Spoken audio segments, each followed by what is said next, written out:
She fought back. The man was biting her all over her body, and I read the gruesome details. And the only reason to share this with you explicitly is just to tell you that, you know, what a woman perhaps goes through. I mean, that's unimaginable. And this is the kind of stuff that he did to her, and she fought back. She has multiple abrasions, and her nose was broken because she was fighting the man till the end. Now, according to reports, a hotel manager in Dwarka has recalled his brief interaction with Rahul Meena, the accused in the brutal rape and murder of a woman in Delhi's Kailash Hills. The staff described the 23-year-old as calm and sweet. Rahul had checked in to the hotel after committing the crime in Kailash Hills. The hotel manager stated, and I quote, "I remember him. He had come to book a room. He told me he was from Alwar and had come to Delhi for some work. He was very calm and sweet. It did not look like he had committed such a horrific crime. He was even apologetic for not having an ID on him and gave me his Aadhaar ID number. He paid 1,500 rupees in cash and went to his room." Police said Meena checked into the hotel after killing the woman and fleeing the crime scene. He used the name Rahul Kumar while checking into the place, they added.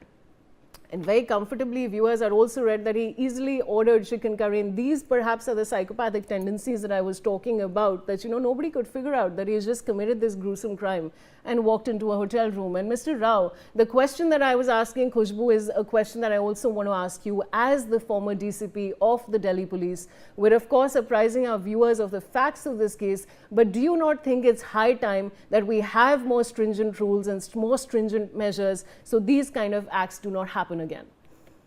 Ma'am, rules and punishment is very stringent in such type of cases, because even in both these type of cases, if this crime is rarest of the rare, then death sentence is prescribed in murder, and also in the rape case where there is, it appears that it's the rarest of the rare case, in case it's a minor girl below 12 years. But the more important thing is that the speedy trial, as Ms. Khushbu Jain is saying, that speedy trial is most important, because in the mind of the culprit, if the case goes on prolonging so many years, then there has to be tendency of the witnesses forget the evidences, and there are chances of winning them over. So there are chances that evidences which have been collected by the police is derailed during this period of time, and then it affects the trial of the case, and then the cases get in acquittal. And that gives this double side effect. You can say, number one, accused is morally up, and the victim are morally down. So the most important aspect, in spite of the stringent laws, that is more important, is that the trial should be very speedy, and the cases should be decided as soon as possible. But because of the number of so many cases pending in the courts, even in the all courts, you can say trial court and high court and Supreme Court, that's very difficult for us in India that the speedy trial can be done. It's only possible when the vacancies of the judicial officers are fulfilled as soon as possible. The government must think about that if we want to really achieve the speedy trial, aim of the speedy trial in such type of really heinous cases, then we have to increase the number of judges. All right, Mr. Rao, I'll come back to you now. According to reports, viewers, Delhi police went through details of what Rahul Meena did after he escaped from the Kailash Hills home, where he raped and killed a young woman, the daughter of an IRS officer and his former employer. Reports also add that at the hotel, he ordered a t-shirt online and some food, which is what I was telling you about, viewers. Remember, before escaping, Meena took off his blood-stained pants and shoes and changed into the victim's brother's clothes.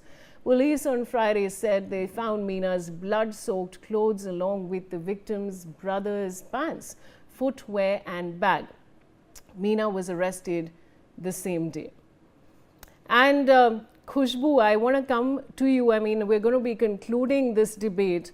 But if I ask you now at this stage, what would you say are the key gaps that still need to be filled before filing a strong charge sheet? I I think again I'm saying that these are the prejudiced matter and we should not be entering into it. But yes, a No, strong but evidence. as of now, Khushbu, Strong, with whatever strong, facts we have, strong. that's what I'm asking. Coming on. Strong evidence, digital evidence as well along with it to check whether involvement of this is the person who was alone as involved into it, or there's a more people involved into it. Plus any physical evidence, right from those CCTV cameras to his mobile locations to everything should be put across as an admissible evidence properly in a manner that it should be, number one.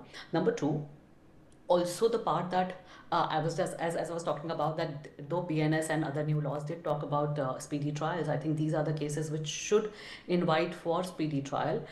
Why I'm saying speedy trial? Because as rightly said by Raoji also earlier, that by the time this reaches, the charge sheet is filed and the matter reaches in the trial, is the time that lot of time has been passed, and the evidences, all that we are talking right now, that they have taken the statement of the hotelier, they have taken the statement of other people, the time passes is where even the evidence, the people who are giving their statements or those witnesses are also here and there, or at times the witnesses are not even alive or not even at that place, or they take a lot of time. Let's say two witnesses into it are in Delhi right now and they move out of Delhi. These scenarios do happen every day in the court. And then let's say 5 years later the hearing is coming and they have been asked, the witness is asked to be examined in the court, is where he will say that due to paucity of time or some other engagement, I'm seeking another day, and hence where these are being delayed and the case becomes very loose. So I think in this case the investigation is very well going on when it comes to collecting of evidences and also the witnesses involved into it. Apart from along with the digital evidences, all I'm saying is it should be so tightly put across right away, and it should lead to a timely filing of charge sheet without any extension, number one, and it should get into trial at the earliest. I think that's my point. And in the closing point, I will just put you across that, see, we need to demand that there should be a strict implementation of all these things, right from fast track trial to victim support to zero tolerance when it comes to women and children.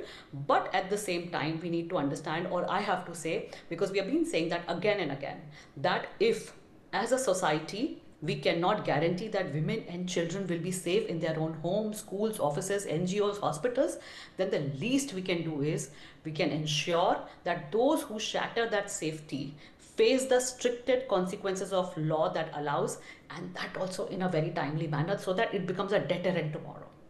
Absolutely, Khushbu. And other than the fact that we need a speedy trial, we also need ways to instill fear, viewers, into these men who decide to violate a woman in this horrible way. Thank you so much to both my guests for joining me on the broadcast, and thank you, viewers, for watching. It's time for a short commercial break.